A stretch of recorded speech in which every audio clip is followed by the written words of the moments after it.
Okay, I've turned the water back on. Let's take a look at this together. I have not seen the end of this yet. Let's see how much a 2-gallon dripper puts out. Okay, that's a 2-gallon per hour dripper right there, and that's going to be plenty, right like that. Okay, that's a more stout flow than I thought. With a 1 gallon, that's a 2-gallon. Okay, that'll be plenty for this tree. Okay, and our fitting looks fine here. Nothing. Oh, it looks like it's just barely, I say barely, dripping out of there, because it's an older line. And see here, this one is in fact working. That's from another one. I'm not gonna look at that. Now let's look at. I wanted to look at these fittings down here. How they attached it before, and see it's still dripping out of that knot. And this one, you can see the end is kind of wet, and that's okay. And let's just take a look at the end of this and see how well this is holding. It's just barely, I mean barely dripping, but that's how lots of landscapers do the ends of their pipes, and I don't really care about that, because it's up here by the tree. And see these fittings, this one's a little wet, this one's a little wet. And that's just how they are years later down the road. It's not, you know, if you're careful with these when you're digging them up, you don't snap them off, they should be fine. I don't really care if there's a little dripping there. You see what I mean? And now I can cover all this stuff up and make a mental note of where these extra lines are. And I'm glad I put this extra piece on there. Now, like I said, I could have put that bubbler just right there. And lots of times I see landscapers do that around trees. They might have boom, boom. Put 2-gallon drippers or 1-gallon drippers. Boom, boom, boom. And they can put 3 if they want, or 3 gallons. You see what I mean? I mean, landscapers do all kinds of stuff. And you are the landscaper now. You make your own repairs. You decide how you want to do it all. Now, I made some repairs over here from before. This one's not dripping now. This one's not dripping. That's not dripping. This water was from where it was leaking from before, and the ground was so saturated that anything in there just weeped down. That's why there's water down in there. And I wasn't sure. I kind of thought this was a 2-gallon bubbler. I wasn't sure if that's how much water a 2-gallon bubbler should go. And sure enough, that's about how much water that other one is going that I just put in. So I've got to decide what to do with this one, because it's just right out in the middle of no man's land. And I could either put a plug in it, because I have some little 1/4-inch plugs. I could pull this off and then put a plug right there, cut it off, and then put this underneath the ground. Or I can see where that goes, see if I can reroute this up underneath the bush. If I wanted, I could look at this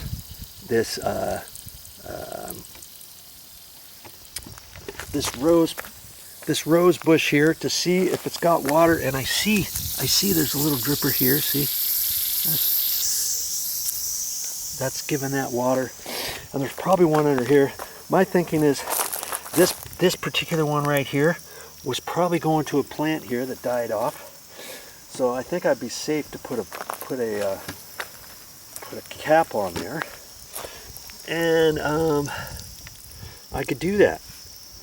You can dig up all your stuff if you want. If you've never done this before, you can look at all your plants. You can look at all your bubblers. and check out where your bubblers are going, which ones are working, which ones are not working, which plants have them, which plants don't have them, which ones need to be relocated, which ones need to be plugged, capped, repaired.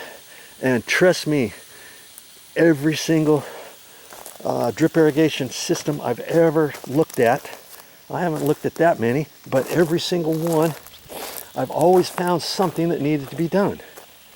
Now see this one here? Here's a flag dripper. That's what they used to have years ago. Rather than the bubblers, it's a flag. And it's just going out here to nothing. And there was probably something here. Probably if I were to turn that, these flags are designed to be turned. And should I even try to turn it for fear something's going to happen to it? You should be able to turn it, and you should be able to get it off. Now see, nothing's really happening because it's so old. That part's probably not working. So I could take that, cut that off, and put a plug right there. If I knew that this plant didn't need any water, that plant didn't need any water. Here's one that's been snapped off from before that somebody replaced, and this end is broken off. Okay, that's a throwaway. That was years ago when they used to use 1/8 inch or 3/16 tubing. Nowadays they use the 1/4 inch tubing. Okay, and so I'm going to throw that one off. See, here's a bubbler. Remember I was saying sometimes they'll put a bubbler right on the end without a tube? Well, here's one right here. See there? That's a 2-gallon bubbler, and it's going to nothing because here, this one's going up to the backside of this big, huge redwood tree, and that's a 2-gallon bubbler. See there? That's a 2-gallon bubbler, and that's coming off of that line over there. And there's probably another bubbler somewhere, and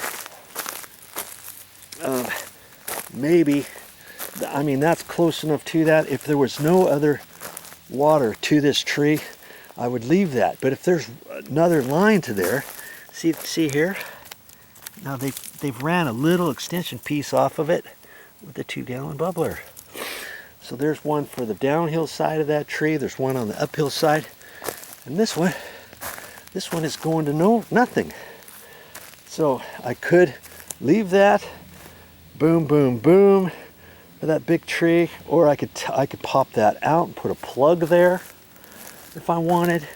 All kinds of different things you can do with your drip irrigation. You just need to start looking around. Here I noticed this other pipe in the landscapers. Funny, they put this thing in there. See that? Oh, how cute. They didn't have to do that. That thing costs probably 2 or 3 times more than one little bubbler. They could have got by with just a 1-gallon dripper, same type that I put in the 2-gallon, except it's a 1-gallon. But they probably didn't have one with them. They thought, let's just put that in there. That makes no sense to me, needing to do that. So I could, if I wanted, if I had a flower pot or something that I needed something like that, I could take that one out and I could put a 1-gallon bubbler there, and I can save that for something else, right? Let's see, all different types of things. You only know enough if you start looking around at your drip irrigation pipes. Okay, for now I'm going to decide to leave that alone, I think. But see, if you're on a water meter and you're paying so much per gallon of water, or if you're on a well water, why waste water? I'm calling these, this one's kind of wasteful, that one's kind of wasteful. The water just turned off too.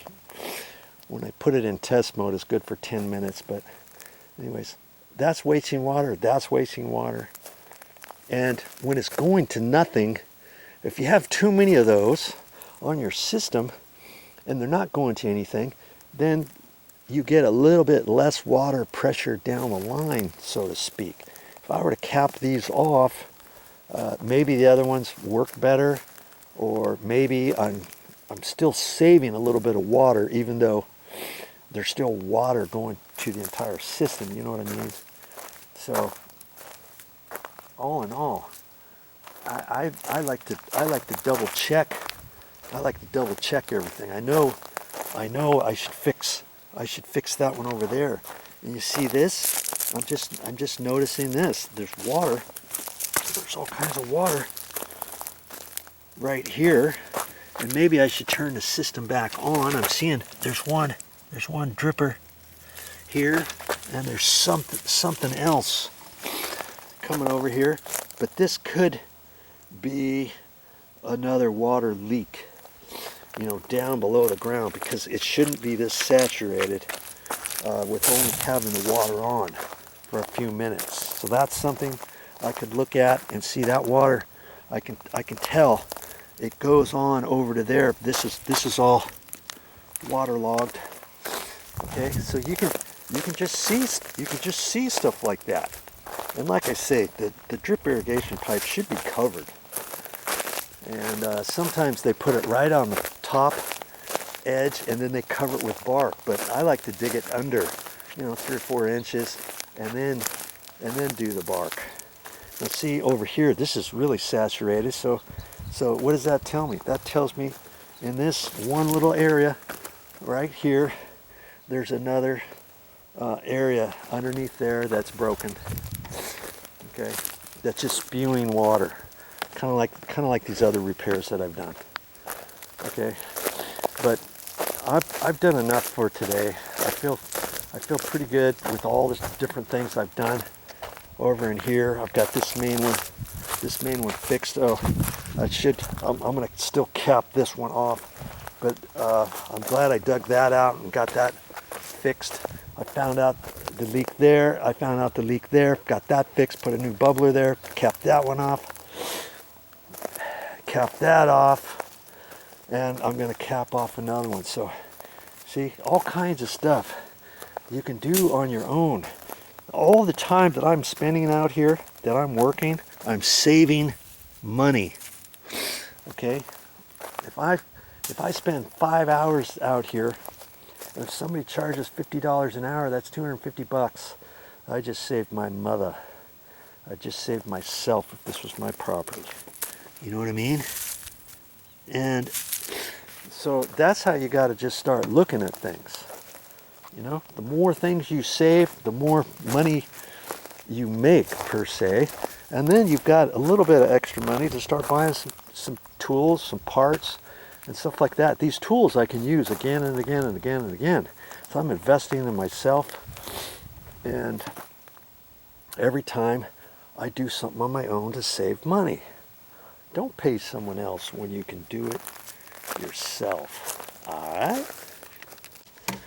Now here's just a quick tip I thought I'd share with you. Okay, I'm doing repairs to the drip irrigation over here. I've got this wonderful bush. It's huge. And if you happen to like different bushes like that, and if you poke around in your landscaped areas, sometimes you'll come across something like this. I see this here. This is a little volunteer, I call it. And that's come off of that bush. I could, if I really wanted to be energetic, and if I had a place to actually plant that, I could dig this out. And here's my little shrub that I can replant somewhere else in the yard, exactly where you want it. Okay, there's a tip for you. And I might look around. I'm not going to do it on this particular video. I'm getting ready to fix this main drip bubbler line irrigation pipe, and I just thought I would share that with you. I mean, that's something you can always do to save yourself some money and to make your garden look that much better.